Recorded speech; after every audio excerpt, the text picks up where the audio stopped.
नवाज शरीफ साहब दिन रात काम करके आवाम को रिलीफ देने की कोशिश कर रहे हैं। अगर पेट्रोल और डीजल की कीमतें उनको बढ़ानी पड़ी हैं तो साथ उन्होंने 28 अरब रुपए का पैकेज भी दिया है आवाम को, जिसमें उनको सब्सिडी मिलेगी, जिसमें उनको 2000 रुपया महीना मिलेगा। 2000 रुपया महीना मिलेगा। अगर ਤੁਹਾਨੂੰ 2000 रुपए मिले ਤੁਸੀਂ ਕੀ ਕਰੋਗੇ? मैं वो 2000 दोबारा लैके ਉਹਦੀ जगह खरीदांगा, जगह खरीद के ਉਹਦਾ प्लाजा बनावांगा, ਉਹ मैं किराए ते देवांगा।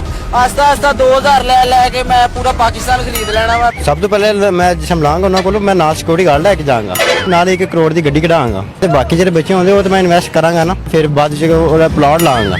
हुकूमत से गुजारिश करता हूँ कि आप ये 2000 रुपए वजीफा जो जिसका ऐलान किया आपने, इसके लिए तो 4 सिक्योरिटी गार्ड भी दें। मेरे ते भैन बहुत ज्यादा जिम्मेदारियां वा। जो 2000 आ गया तो ਉਹਦੇ ਨਾਲ छोटे भाई की शादी करनी है, मकान प्लस्तर कराना वा, ऊपर कमरा पाया, ਉਹਦੀ वायरिंग वगैरह करानी। 2000 में जनाब सबसे पहले उनको मैंने कराऊंगा बैंक में, उसके बाद उससे गाड़ी लूंगा। मेरा छोटा भरा ना बड़ा नलायक आ। अच्छा, मैं 2000 ਨਾਲ ਉਹਨੂੰ कनाडा भेज देना, ਉੱਥੇ सेट करा देना ਉਹਨੂੰ। मैंने इसका बजट सेट किया हुआ है। 250 रुपए का मैंने बंगलो लेना है और 250 रुपया मैंने बैंक में जमा कराना ताकि कल कल मेरे बच्चों के काम आ सके।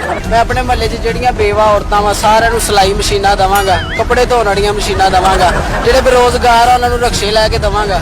एक मिनट बेटा।